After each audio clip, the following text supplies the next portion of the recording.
Moi, c'est Judith, je suis orthophoniste et je travaille avec les gens qui bégayent depuis plus de 15 ans. Et moi, c'est Geneviève, je suis candidate au doctorat en sciences de l'orthophonie et j'ai un bégaiement. Vous écoutez Je suis un podcast produit par l'Association Bégaiement Communication ou ABC.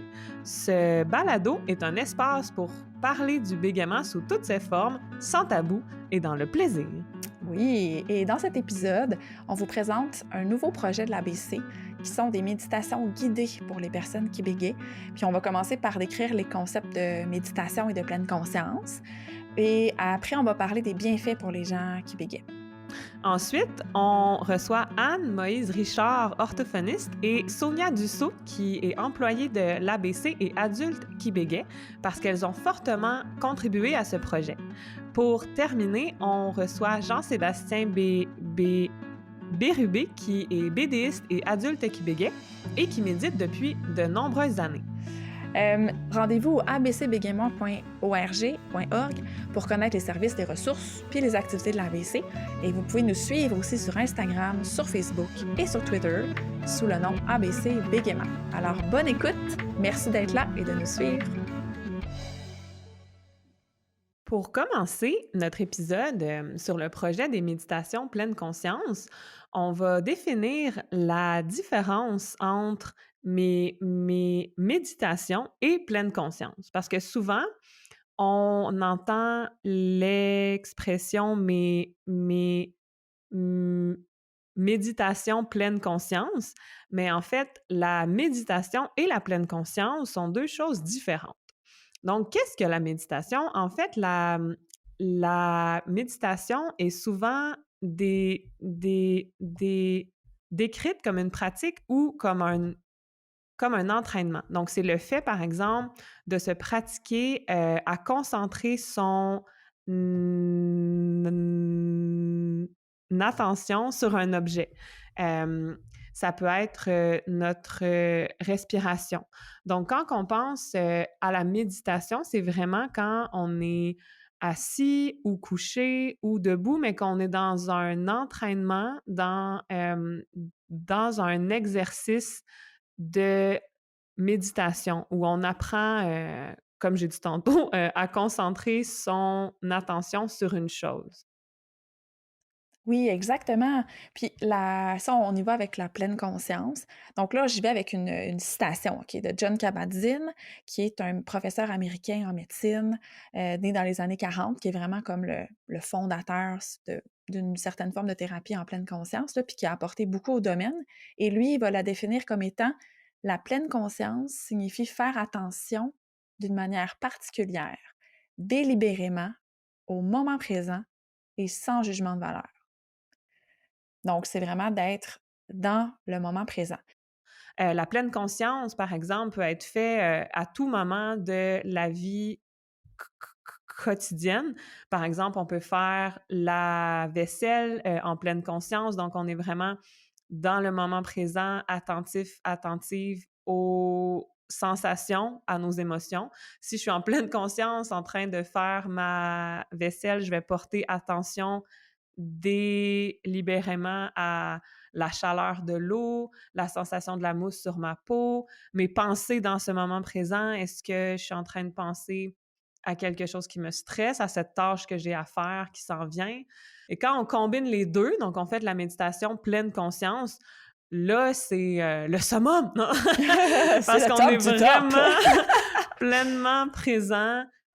Si je suis concentrée sur ma respiration, comme je disais plus tôt, mais je suis concentrée non seulement sur ma respiration, mais aussi sur les sensations. Peut-être je peux, mais c'est ça, vraiment être concentrée sur comment ma respiration me fait sentir, ce que je ressens dans mon corps. Donc vraiment être pleinement présent dans cet exercice-là. J'espère Ouais, que c'est c'est ça. clair.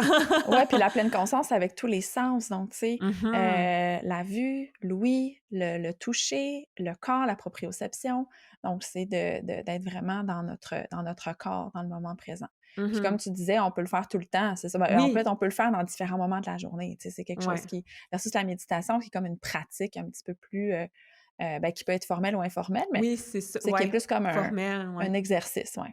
Mmh. Donc, si on y va aussi avec le lien avec la pleine conscience dont on parlait, mais Puis si on plonge avec le lien avec le bégaiement, je vais vous citer, un passage d'un article qui a été rédigé par Françoise Rassard, qui est infirmière et qui est une adulte qui bégait. Le lien là, de l'article, on pourra le mettre dans nos références. Et elle va citer à la fin de son article les 7 piliers de la pleine conscience en lien avec son bégaiement. C'est vraiment super. Fait que en tout cas, moi, je trouve ça vraiment bien écrit. Fait que je vais y aller un à un, puis tu me diras, Geneviève, qu'est-ce que tu en penses. Donc, pour ce qui est de l'esprit du débutant, le premier pilier, ce qu'elle dit, c'est cela fait un demi-siècle, donc 50 ans, que je sais que le bégaiement peut surgir à chaque instant. C'est parce que j'anticipe les blocages que je bégaye. Et avec l'esprit du débutant, je laisse les échecs du passé derrière moi et je regarde chaque prise de parole comme une première expérience. C'est comme si c'était la première fois. Fait qu'il y a ce pilier-là. Après ça, on a le pilier de la patience. Et ce qu'elle va dire, c'est, en lien avec son bégaiement, mon impatience a fait cesser mes blocages, à faire cesser mes blocages, constitue une tension qui augmente encore ceux-ci, donc qui augmenterait ces blocages. Puis la pleine conscience m'apprend la patience face à mon impatience, face à mes blocages. Qu'est-ce que tu en penses, Geneviève? Trouves-tu que Mmh. ça résonne avec toi? La patience, ça me rejoint beaucoup parce que justement, quand on est dans des moments de blocage, ce qui peut se passer, c'est qu'on est vraiment pressé que ça termine, puis on se sent coupable, puis on est juste en train de penser dans notre tête, consciemment ou inconsciemment, qu'on veut que ça se termine. C'est ça qu'on veut que ça Hem, finisse, là, tu sais. Puis personnellement, j'ai appris beaucoup à faire preuve, à rester dans le moment de bégaiement sans jugement. Ça, on va revenir, Oui, plus tard sur cette notion-là, mais il y a la patience entre dans ce concept-là aussi. Puis tous oui, les piliers qu'on va voir sont reliés les uns aux autres. oui, puis le non-jugement, allons-y, tu sais, avec ce pilier-là, le non-jugement, qui peut être en lien avec la bienveillance. Donc elle, ce qu'elle dit, madame Rassard: «Mes auto-jugements sur mon bégaiement ne font qu'alimenter ceux-ci. La pleine conscience m'apprend à observer le bégaiement avec les augmentations du bégaiement dans le temps, avec non-jugement puis avec Mhm. bienveillance. Donc d'avoir une attitude, qui est plus douce.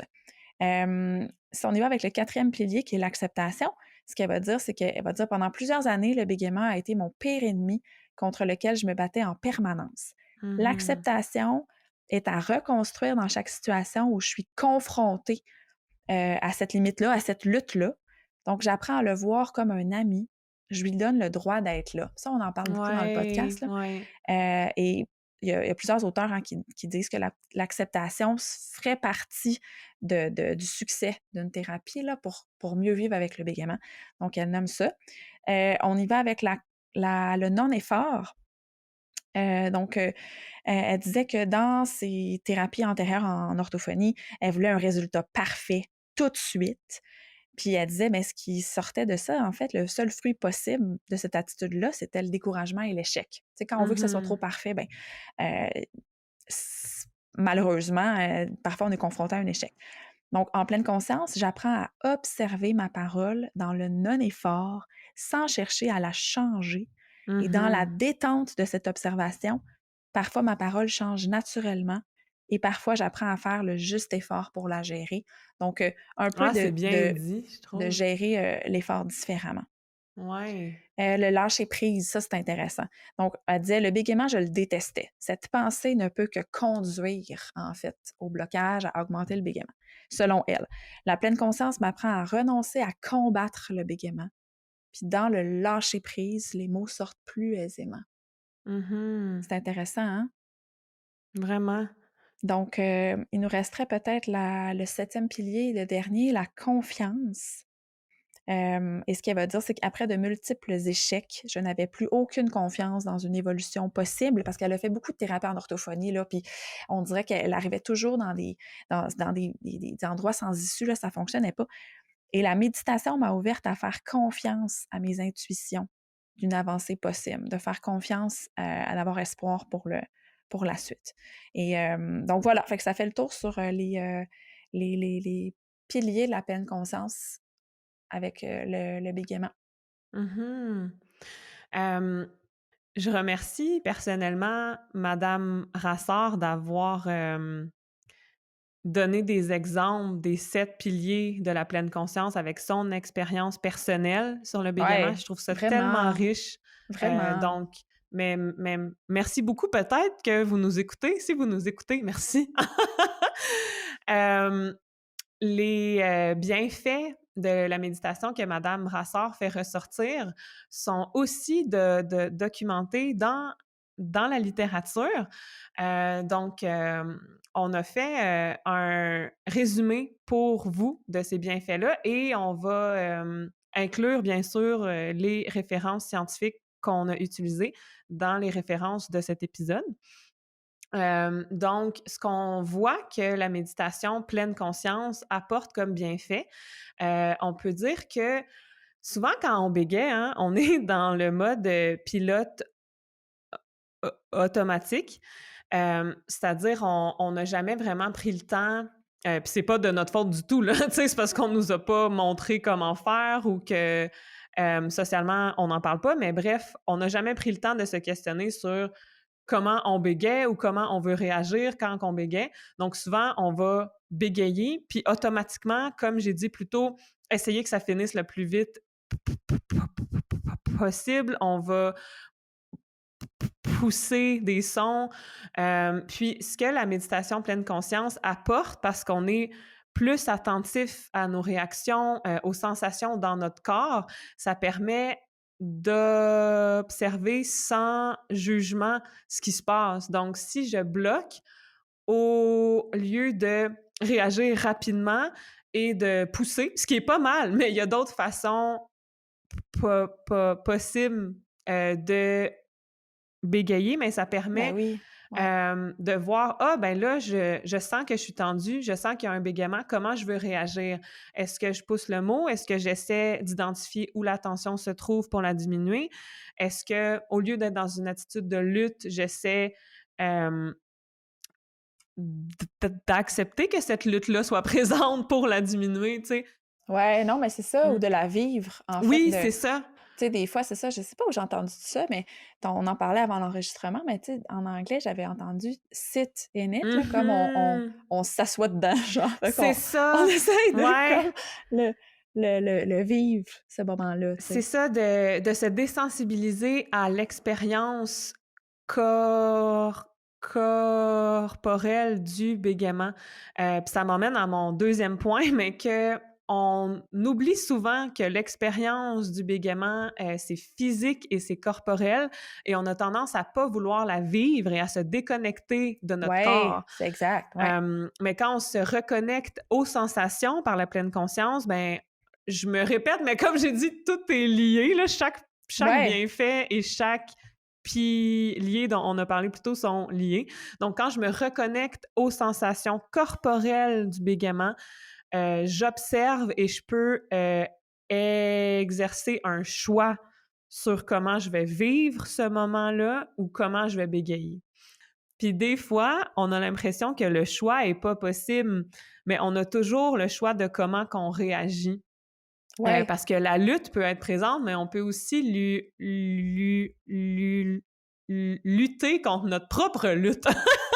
ouais. Donc déjà, de l'accepter puis d'accepter qu'elle soit présente, c'est une diminution de la lutte. Ben, tout à fait, tout à fait. Un autre bienfait de la méditation pleine conscience qui est documenté, c'est que ça nous permet de modifier la relation qu'on a avec nos pensées, c'est-à-dire de reconnaître que nos pensées ne sont que des pensées et de s'en dissocier. Donc souvent, par exemple, on va voir que les personnes qui bégayent, et moi y comprise, là, peuvent avoir des pensées comme «Oh mon Dieu, j'ai une présentation à faire, c'est sûr que tout le monde va rire de moi» ou «C'est sûr que Mmh. ça va être pas bon, Ouais. mauvais», tu sais? Mmh. Mais de reconnaître par la pleine conscience: «Ah, c'est une pensée», je l'observe sans jugement dans la bienveillance. Ce n'est qu'une pensée, ce n'est pas la vérité. Tout à fait. Puis de modifier cette relation-là qu'on a. Tu sais, si j'ai une pensée, par exemple: «Ah, moi, je parle tellement mal, c'est sûr que personne va aimer ma présentation», mais c'est ça, commencer à reconnaître, ce n'est qu'une pensée, puis Ouais. de souvent quand on se dissocie pas de nos pensées, on se laisse emporter comme cette pensée-là. va nous faire entrer dans un cercle vicieux de négativité et Ouais, d'anxiété ouais, et d'évitement. ouais, Donc, tout je à me laisse fait. emporter par cette pensée. J'évite de faire ma présentation, ou un paquet d'autres affaires. Ouais, Donc, c'est ça, tu commences à ouais. trouver des idées pour: «Ah, je vais éviter la présentation». Puis là, on se sent encore plus mal parce que là, on veut éviter, puis là, ben, ça se des fois, on appelle ça de l'escalade de tension aussi, là, où, Mhm. ça augmente, tout à fait. Puis le fait de l'observer, on voit que ça peut diminuer ce processus-là, Ouais. diminuer la réactivité, diminuer la l'ampleur, en fait, du cercle vicieux, tu sais. Mhm. Puis un premier pas pour reprendre ce que tu disais plus tôt, c'est peut-être de sit in Ouais, avec ta pensée. Tu sais, sit in it, ouais, c'est ça. tiens donc, j'ai cette pensée anxieuse. Observons-la pendant un moment sans essayer de lutter contre sa présence. Parce que non seulement on a des pensées anxieuses, mais on lutte contre leur présence. «Ah non, je veux pas ressentir ça. Mais non, c'est Je suis ça. donc ben faible de ressentir ça». Mais ouais, le premier pas, Exact. je pense, c'est d'accueillir que oui, j'ai ces pensées-là, que je vais avoir l'air folle dans ma présentation. OK, j'observe ça. Est-ce que j'aurais vraiment l'air folle? Tu sais? Bref. Ouais, c'est ça, donc ça permet Ouais. de prendre du recul. Puis Mhm. ça peut faire que ça laisse de l'espace pour le choix ou Oui. pour pas moins Hem, se laisser emporter, c'est ça. mmh Puis, dans la littérature scientifique, on retrouve aussi souvent qu'une combinaison de la pleine conscience avec des thérapies, comme les thérapies cognitivo-comportementales où on va justement observer, décortiquer des pensées, ça peut être très efficace, en combinaison ensemble. Hem, la pleine conscience, par tous les processus dont on vient de parler, fait qu'on libère des ressources dans notre esprit. Parce que si Mmh. on se laisse emporter, par exemple, par nos pensées anxieuses, on a moins de ressources pour se concentrer, pour être attentive dans notre interaction, avec l'autre ou à être présente dans notre conférence ou dans notre présentation. Hem, donc nos ressources, co cognitives, attentionnelles, de concentration ne sont pas, infinies. Donc en faisant de l'espace, dans notre esprit, on a plus, de capacité pour se concentrer, pour faire vraiment, ce qu'on souhaite faire. Ben oui, tout à fait. Si on termine avec les bienfaits de la méditation, il y a un article vraiment, chouette là, que Michael Boyle avait écrit en 2011 qui est Michael, mon grand chum Michael, qui est mais non, mais pour vrai, on rit, mais on va le voir, on est quand même Oui! en contact avec lui, hem et on le connaît, mais donc ce qu'il Ouais. disait dans son article en 2011, qui est un tutoriel pour les orthophonistes, en lien à mettre en place des activités de pleine conscience dans les thérapies en bégaiement. Donc, ce qu'il va nommer Michael Boyle comme bienfait à la méditation, c'est de diminuer l'évitement, d'augmenter la régulation émotionnelle, donc avoir une meilleure façon de réguler les émotions. Il parle aussi d'un meilleur traitement sensoriel perceptif, donc de mieux sentir son corps. Et ça, on sait que ça peut avoir un effet bénéfique dans Mmh. certaines approches en orthophonie. C'est si on Comme veut la justement modification. modifier, ouais, Ouais. si on veut modifier le bégaiement, on dit hein, on a les mêmes idées en même temps. Puis, tu sais, ça peut, quand on est plus conscient de nos articulateurs du corps, ben, ça peut aider à justement modifier le bégaiement de manière plus efficace. Et il nommait aussi, c'est ça, d'avoir des meilleures habiletés de régulation de l'attention. Donc, ce sont des bienfaits qui sont très, très pertinents là, pour les personnes qui bégayent. Mmh et à l'ABC, parce qu'on a une équipe super, de gens qui bégayent, d'orthophonistes, on était, très conscients et conscientes des bienfaits de justement la méditation pleine conscience et c'est pourquoi on a décidé de lancer un projet de méditation guidée, pour les personnes qui bégayent, par et pour les personnes qui bégayent, devrais-je dire. Oui, Donc, je vous explique brièvement le projet avant de recevoir, Anne-Moïse Richard et Sonia Dussault qui vont nous en parler plus précisément. Donc, les méditations sont accessibles sur le site web de l'ABC. On va mettre la page, dans nos références. Il y a 2 types de méditation. Donc, il y a des méditations pour débuter qui permettent de se familiariser avec des concepts comme la respiration, le lâcher-prise et le non-jugement. Puis, il y a des méditations plus précisément sur l'expérience du bégaiement, sur des thèmes comme la patience, la bienveillance et le regard des autres. Puis, pour les méditations, une autre ressource qu'il y a sur le site web de l'ABC, c'est la foire aux questions, qui, on l'espère, répond à vos questions sur la méditation pleine conscience et le bégaiement. Certaines questions dans la fac, c'est par exemple pour dire que je fais de la méditation pour de vrai, est-ce que je dois aller passer 3 mois en silence au Tibet? La méditation, est-ce que c'est plate? Est-ce que pratiquer la pleine conscience égale être toujours zen? Comment faire pour moins se perdre dans ses pensées pendant qu'on médite? Et quels sont les bienfaits de la méditation pour les gens qui bégayent? Ça résume pas mal ce qu'on a dit dans cet épisode, ben, dans cet extrait-ci de notre épisode, mais il y a d'autres informations aussi.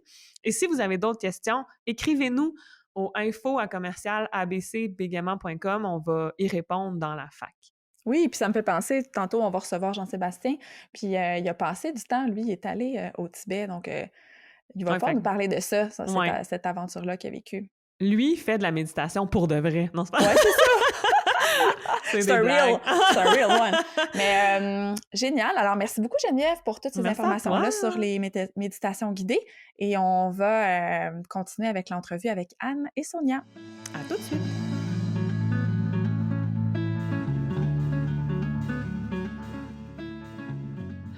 On est en studio avec deux personnes qu'on apprécie beaucoup. C'est Anne Moïse Richard, qui est orthophoniste, et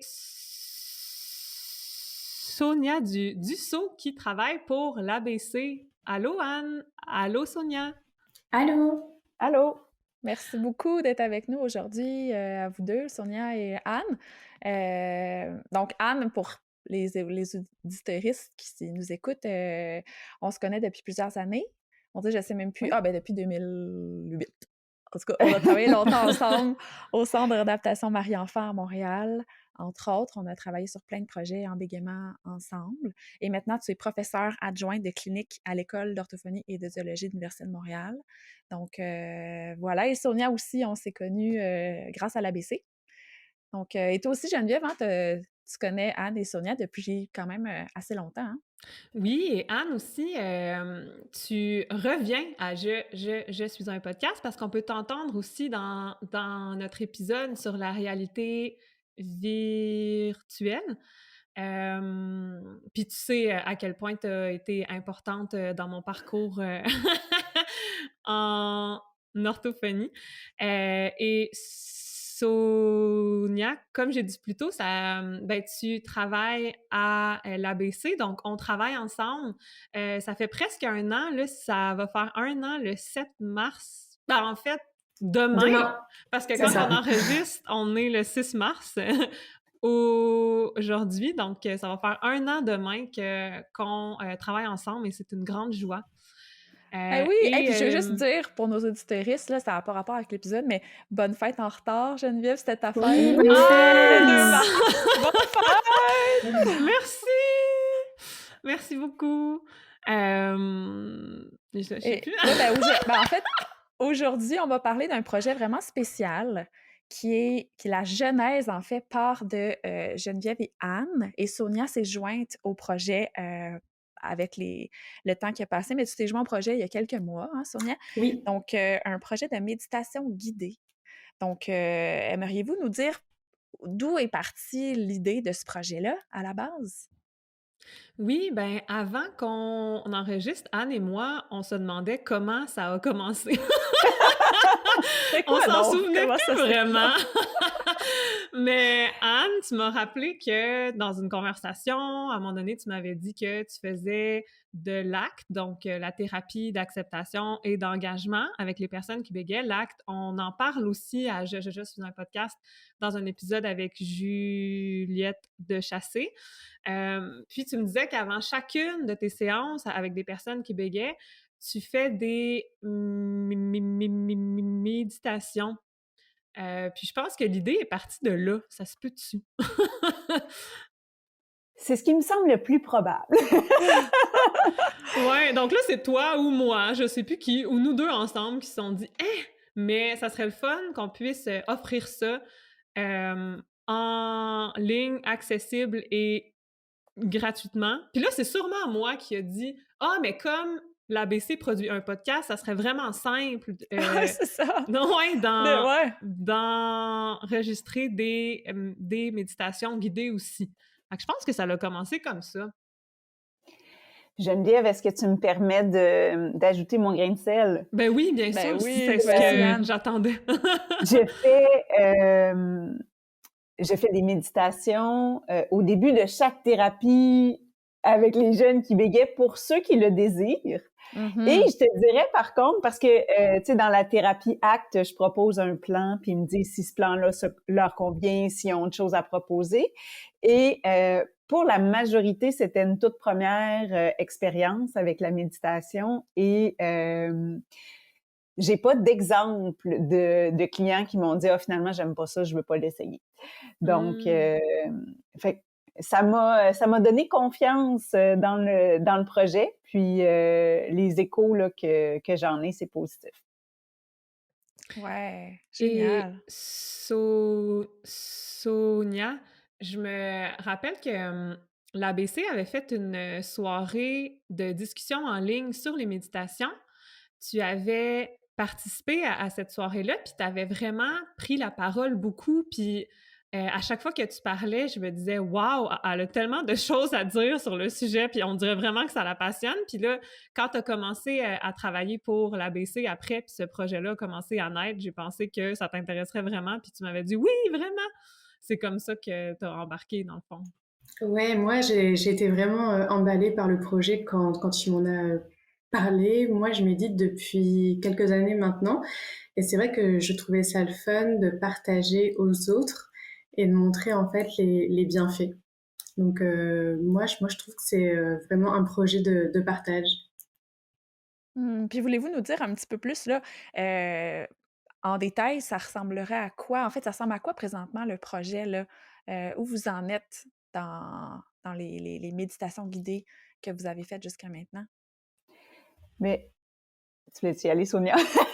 Non, bah commence, vas-y.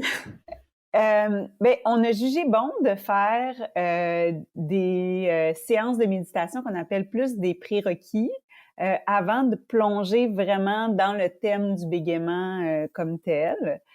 Donc, c'est ça. Est-ce que tu veux poursuivre, Sonia?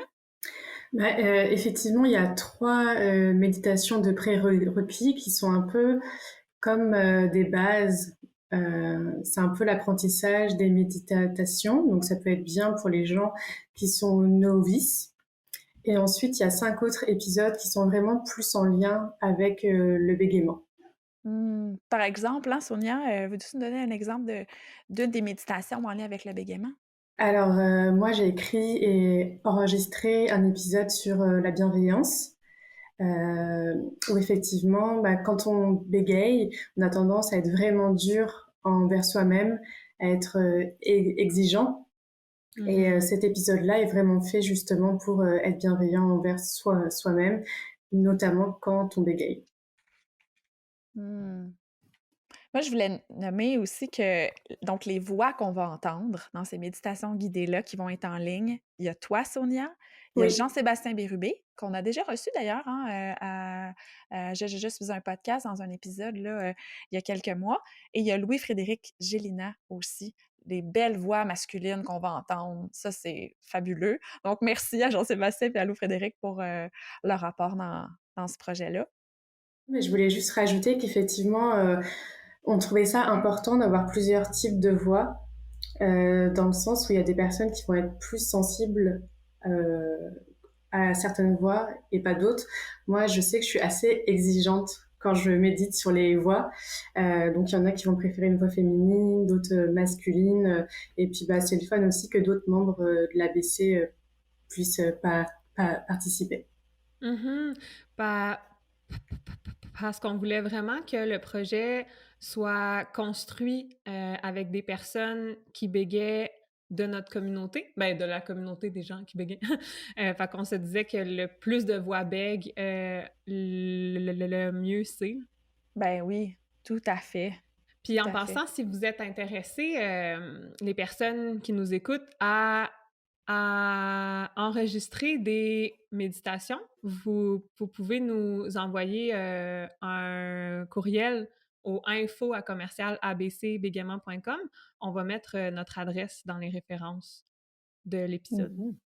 Ça pourrait être d'enregistrer une méditation ou même de nous proposer un thème sur lequel on voudrait développer une méditation. Mhm. Tout à fait. Ouais. Alors, pour continuer, j'aurais une question par rapport à la rédaction des méditations. Comment vous vous êtes organisés pour rédiger puis aller chercher le contenu? Oui, en fait, si Anne est présente dans le projet, c'est parce qu'elle a une expertise dans les méditations et le bégaiement. Donc, quand il y avait juste Anne et moi au départ, ce qu'on s'est dit, c'est que je les rédigerais et elle les réviserait. Et quand Sonia s'est jointe, ben là, c'est Sonia et moi qui les rédigeaient, Anne les révisait. Puis là, moi, il a fallu que je prenne moins de place un peu parce que j'ai plusieurs projets, puis bon. Dont Donc, un doctorat, on va ouais, se c'est ça.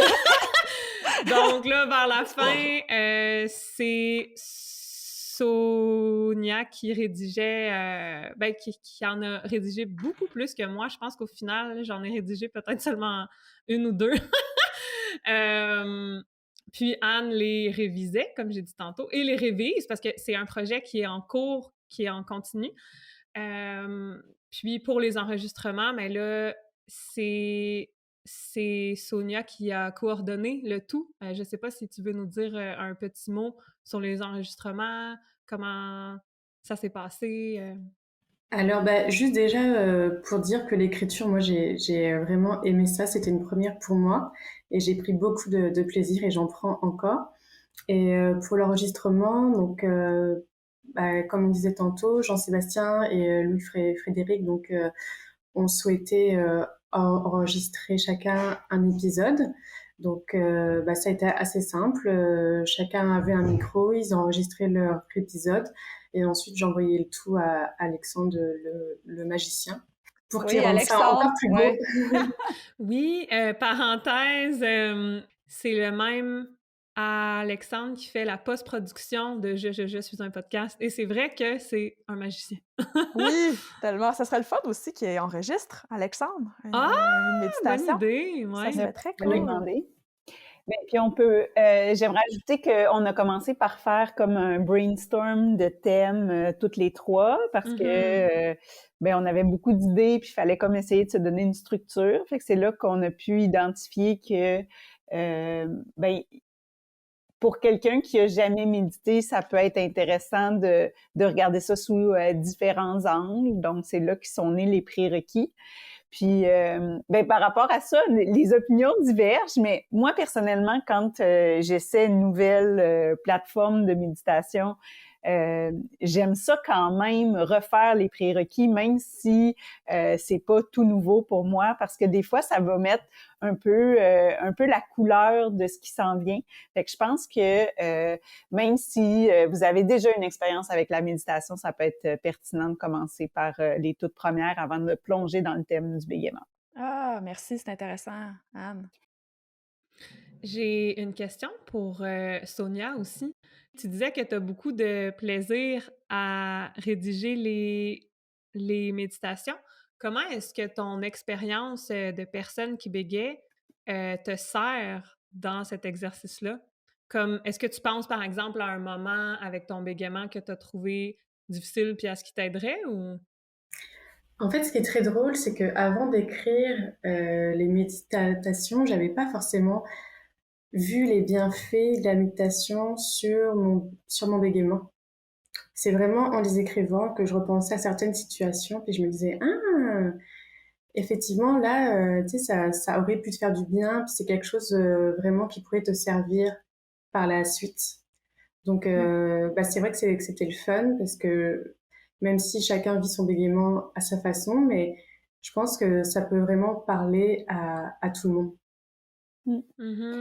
En fait, la méditation, on peut le voir comme un outil pour mieux réagir aux événements stressants. Puis ça s'applique aux personnes qui bégayent, puis ça s'applique aussi à tout le monde, hein. Ça aurait aussi des bienfaits pour améliorer l'attention, la concentration. Parce que quand on a plein de pensées qui vont dans toutes les directions, ça peut être difficile d'être pleinement présent, puis Ouais, c'est ça. de vraiment tout voir ce qui se passe. Mais je trouve ça intéressant, Sonia, que le lien avec ton bégaiement, tu l'as comme fait après coup. Et je tiens à souligner ton efficacité sur la rédaction des méditations. Elle nous envoie ça, c'est déjà tout beau, tu sais, c'est comme, OK, je changerais 2 lignes. Merci. Mais tant Ouais, mieux! t'es faite pour ça. Non, Ouais, mais et puis même dans nos rencontres d'équipe pour le projet, tu nous arrivais avec tes méditations déjà enregistrées avec ta voix super douce, puis c'était déjà comme, tu sais, c'était juste un premier jet, mais c'était hyper professionnel. Dans nos rencontres, ce qu'on faisait aussi, c'est qu'on les écoutait pour les tester, puis à chaque fois, c'était comme... Je sentais pas que je travaillais, mais pas du tout, là. Ah, Donc, ouais, c'est t'as cool! comme... t'as un talent naturel pour ça. T'es comme né pour la merci. méditation. Ouais, je suis Né pour entièrement d'accord. méditer. Comme je le disais au départ, ouais, c'est un projet qui m'a vraiment emballée et j'ai pris encore plus de plaisir au fur et à mesure et je m'impliquais vraiment et c'est chouette que vous le pensiez aussi. Et je trouvais ça vraiment important en fait de vous mettre dans le contexte qui puisse se rapprocher le plus de ce que l'épisode va être à la fin. Je voulais pas juste vous lire, mais vraiment avec une petite musique de fond, etc. Ah, génial! Hey, ça donne tellement le Ouais. goût, là! C'est vraiment intéressant. J'ai hâte de les entendre. Est-ce qu'il y a quelque chose que vous aimeriez ajouter à la conversation avant de clore cette conversation? Moi, j'aimerais partager l'immense plaisir que j'ai eu à travailler avec vous sur ce projet-là. Et j'espère que on aura des commentaires de la part des auditeuristes, de savoir comment vous avez trouvé ça, parce que c'est un projet qui est encore en développement. Puis, c'est pour nous et pour vous qu'on le fait, donc ça nous fera plaisir de savoir comment vous avez trouvé ça. Ce plaisir de travailler avec vous est absolument pas partagé. Merci beaucoup. Hey, merci! Je seconde Anne et Geneviève, ça a été un plaisir et c'est un plaisir de travailler avec vous sur ce projet et j'ai hâte que tous les épisodes soient en ligne et surtout d'avoir tous les retours des personnes qui les écouteront. Hey, merci beaucoup. Aussi. Merci à vous deux. Merci. Merci à vous.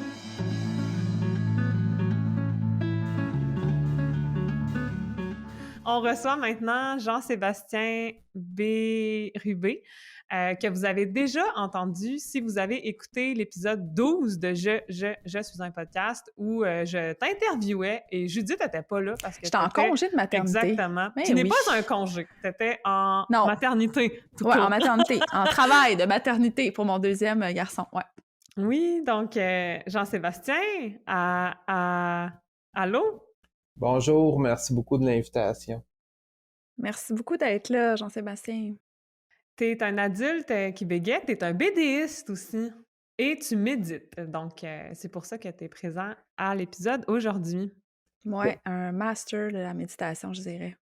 Je pourrais dire que je médite à temps partiel ces temps-ci, mais je vais en parler justement de la méditation, de ma pratique. Oui, ben oui, puis en fait, c'est ça, moi je voulais dire d'entrée de jeu, tu sais, moi j'ai connu ta BD avant de te connaître toi. Donc, une de tes BD, Comment je ne suis pas devenue moine, qui est une BD formidable, vraiment, et qu'on avait prise à la bibliothèque. Mon chum me dit « Hey, mais le personnage, il y a du bégaiement dans sa parole, tu devrais le lire. » Et là, je l'ai lu, j'ai capoté, Et là, je t'ai vu à la journée conférence de l'ABC, je pense en 2020, je me souviens plus. Et là, Ouais, j'étais c'était en complètement 2020. groupie, j'avais chaud. Je suis comme, oh mon Dieu, Jean-Sébastien Desrosiers est là. Oh mon Dieu. Là, je regardais le nom, j'étais comme, oh mon Dieu, mais c'est lui. Puis ça m'a pris comme, ce jour, je capotais. Puis là, je me suis dit, waouh, la vie m'envoie un signe. Je venais de la lire la semaine d'avant, tu sais, la vie des fois. Et c'est ça, en fait, qu'on va partir comme notre point de départ de la conversation. Cette BD-là, ça raconte ton désir d'aller au Tibet pour avoir de l'enseignement, pour devenir moine, pour vraiment faire des retraites de méditation. Et ce qu'on voulait savoir, c'était pourquoi tu avais eu cet appel-là. Qu'est-ce qui t'avait amené à faire ce voyage-là avec la méditation qui était vraiment importante, là? Ben, tu sais, ma relation avec le bouddhisme date de vraiment longtemps. J'ai découvert le bouddhisme à l'âge de 12 ans en lisant des livres, mais c'était des livres ésotériques, là, écrits par des charlatans, en fait. Puis j'ai développé j'ai développé un fantasme du Tibet dans ma tête, très fantasmé, là, très hollywoodien, tout ça, puis idéalisé. Puis moi, je suis parti dans la jeune vingtaine à Katmandou, au Népal, avec justement ces fantasmes de quête spirituelle et de mystique là, dans ma tête. Puis j'ai déchanté assez vite quand j'ai réalisé que ben le milieu bouddhiste, c'est comme toutes les autres religions, dans le sens qu'il y a de l'abus. Puis Ouais. quand on parle d'abus, on parle d'abus sexuels, abus de pouvoir, corruption. Donc, il y a tout ça qui Ouais, puis existe. t'en parles, hein? T'en parles dans ta BD aussi, là, on le voit, là, ton déchantement, là, tu sais, que tu t'as comme déchanté, là. C'est T'en ça. parles. Est-ce que, e- est-ce que malgré ces expériences-là, tu considères que tu as quand même goûté à la méditation quand tu étais au Tibet? Ben, ce qui est arrivé, en fait, c'est que la méditation, je l'ai découverte ici parce que la fois, j'ai manqué de temps, là, durant mon voyage parce qu'à un moment donné, je pensais j'ai failli aller faire une retraite de méditation à Lumbini au Népal, mais finalement, j'étais rendu à la fin de mon voyage, puis j'avais pas assez d'argent pour changer la date de mon billet d'avion de retour. OK. Fait que je suis revenu avant de pouvoir faire la retraite, mais la retraite, je l'ai faite ici au Québec. C'est la retraite de Vipassana. Donc, c'est 10 jours de Mmh, ouais. méditation dans le silence, puis c'est vraiment difficile, en fait, ça. Ouais, ouais, ouais. Ah ouais, ouais. Une épreuve, Ouais. c'est une épreuve de vie, faire Vipassana. Puis, ben, je l'ai faite, puis ça me... Tu sais, c'est 100 heures en tout, là. Donc, c'est 100 heures de méditation, Vipassana, puis c'est la méditation de pleine conscience. Parce que C'est observer, hein? C'est ça, ça veut dire Vipassana, c'est observer? Ça veut dire ça? observer, Vipassana, ça veut dire voir les choses telles qu'elles sont. Donc, c'est OK. Mmh. observer les sensations de son corps sans y réagir et observer ses pensées sans les juger. Il y a justement Ouais. une méditation de type Vipassana dans les méditations guidées produites par l'ABC. Ah Hmm. oui, OK. Ben, ben moi, j'en ai fait une, là. Je sais pas si c'est Oui! celle-là, là, mais... Ben, c'est sûrement celle-là! Ouais, c'est ça, hein, t'en as fait une. Ouais, puis ben, tu sais, dans le fond, j'ai fait plusieurs retraites de méditation. J'ai fait des retraites de méditation tibétaine, des retraites de méditation zen, puis vipassana. Puis ce que j'ai trouvé là, c'est parce qu'il y a plusieurs techniques de méditation. Mais moi, ce que j'ai trouvé, c'est que vipassana, c'est ça que j'ai trouvé qui était bon pour moi. Mmh. Ah, pour vrai? OK, parce que Pour, tu peux pas bouger. Tu sais, c'est quand même, il y a des règles, hein, Ah ouais, mais dans moi le je pratique Vipassana. Vipassana très relax là. Je veux dire, OK. je suis pas. Moins intense que dans ta retraite, Non, parce non, que j'en non, c'est ça. parlais. La retraite peut être c'est quelque chose, là. La retraite, c'est moi la façon dont je vois ça, c'est que quand j'ai fait la retraite, j'ai appris la technique, mais quand je suis rendu chez moi, je peux faire ce que je veux là. Si j'ai envie de Mhm. méditer 10 minutes, je médite 10 minutes. Si j'ai envie de méditer 1 heure, je médite 1 heure. Si j'ai envie de bouger pendant cette heure-là, ben je bouge, parce qu'à un moment donné, quand je suis assis sur mon coussin de méditation, les jambes croisées, à un moment donné, j'ai plus de sang dans les jambes. Puis là, à ce moment-là, Ouais, c'est ça. je vais Faut pas que... bouger, La vie là, est comme tu sais. ça, tu sais. Ouais. Mais tu sais, ce qui est intéressant, c'est que quand j'étais à Vipassana, à un moment donné, j'ai eu beaucoup de difficultés à tenir le coup jusqu'à la fin, comme beaucoup de gens, je pense la majorité des gens qui font cette retraite-là. Puis je suis allé voir la superviseure, puis là, tu sais, je pleurais, puis j'étais comme plus capable de tenir le coup. Je me demandais si j'allais être capable de finir les 10 jours. Puis la superviseure, elle me dit quelque chose qui m'a vraiment marqué. Elle me dit, mais c'est pas une compétition, puis c'est pas une torture. Alors que moi, j'étais vraiment là-dedans. J'étais dans la torture, puis la compétition, puis OK, faut pas que je bouge. Mais là, quand elle me dit ça, j'ai fait ah, OK, puis on peut même faire un lien avec le bégaiement. Ben oui, c'est Tout à ça. fait. Veux-tu nous dire qu'est-ce que de toutes tes expériences de méditation et de pleine conscience, qu'est-ce que aujourd'hui tu dirais que tu retiens par rapport avec ton bégaiement? Ben, c'est vraiment le fait que c'est l'impermanence des choses. Parce que Vipassana, ça entraîne moi, je vois ça comme entraîner un muscle, là, faire de la Ouais. méditation. Donc, le muscle ici, c'est le cerveau. Donc, je vois ça comme entraîner le muscle du cerveau à l'équanimité. Puis l'équanimité, c'est comme un état d'acceptation. C'est comme un état de sérénité où tu réagis plus, t'es plus comme en réaction. Puis l'équanimité, ça, c'est quelque chose qui me fascine beaucoup. Puis c'est ça que je cherchais dans le bouddhisme au départ, finalement que j'ai pas trouvé au Népal, mais tu sais que j'ai trouvé à Vipassana. Puis l'équanimité, dans le fond, moi, c'est ça que j'essaie d'atteindre, de pratiquer, en fait, là. C'est l'état d'accepter les choses comme elles sont. Mais tu sais, il y a une phrase, là, célèbre, là, voyons, il dit ça dans les alcooliques anonymes, là. Je le sais ce que tu veux dire. Avoir la sagesse de Donne-moi la force de changer les choses que tu veux changer. L'humilité, je pense, de ce que... ce que je ne peux pas changer. Le courage d'accepter ce que je ne peux pas changer. En tout cas, La force. la sagesse de faire la différence entre les deux. C'est ça. Ouais, c'est ça. Ouais. On pourra la mettre, on va la trouver, la vraie, puis on va la mettre dans les Ouais, références. attendez, Ouais, c'est- je suis en train de la googler. OK. Ouais, Google. C'est donnez-moi la sérénité d'accepter les choses que je ne peux changer, le courage de changer les choses que je peux et la sagesse d'en connaître la différence. Ouais, c'est ça. Voilà. Donc, cette citation-là, moi, c'est Vipassana, c'est comme ça que je vois ça, en fait. Puis, tu sais, moi, ce que ça me fait Vipassana, c'est ça m'a amené dans un état d'être ça a calmé mon esprit, là. C'est ça que ça a fait. Ça a calmé mon esprit. Puis ça me fait réaliser que comme les choses sont impermanentes, ben mon bégaiement, il apparaît puis il disparaît. Puis c'est que faut pas chercher à faire en sorte que le bégaiement il disparaisse tout le temps. C'est ça en fait que j'ai arrêté de chercher. Chercher à faire en sorte que mon bégaiement il disparaisse de façon permanente. J'ai décidé d'arrêter de faire ça en fait. Puis donc de faire OK, ben des fois mon bégaiement il est là, puis des fois il est pas là, tu sais. Puis c'est pas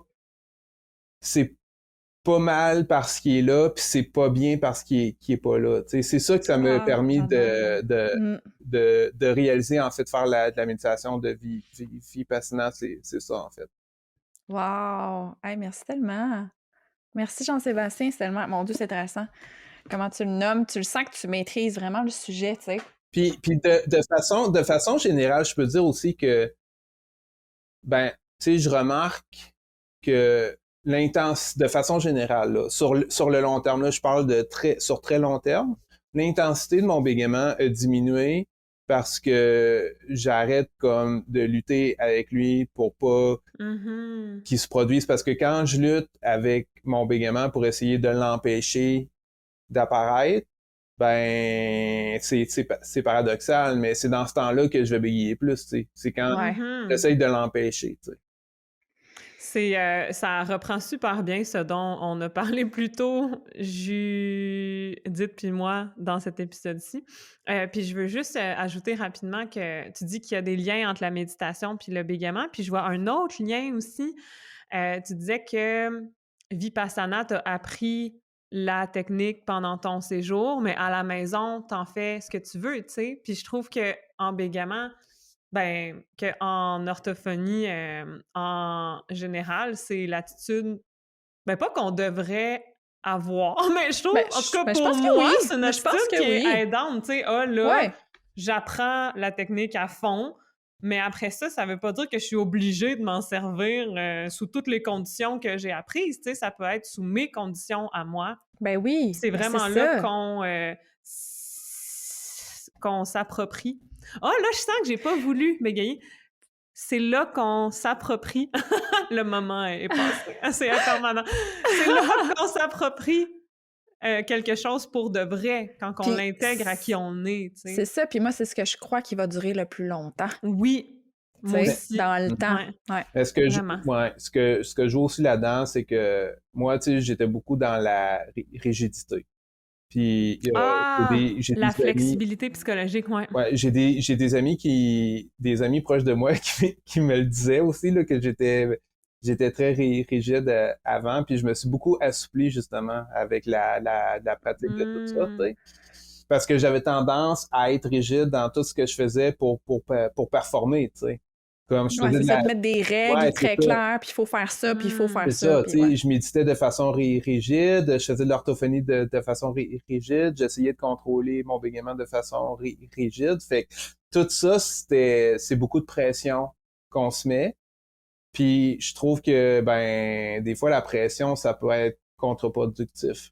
Des fois, il faut comme lâcher les choses, puis genre, pour ça que moi, ma pratique de la méditation est très aléatoire. Tu sais, il faut pas croire que je me lève à tous les matins à 6 heures, puis là, je médite à 30 minutes à tous les matins à 6 heures. C'est vraiment pas ça que je fais, tu sais. Je médite quand ça me tente, en fait.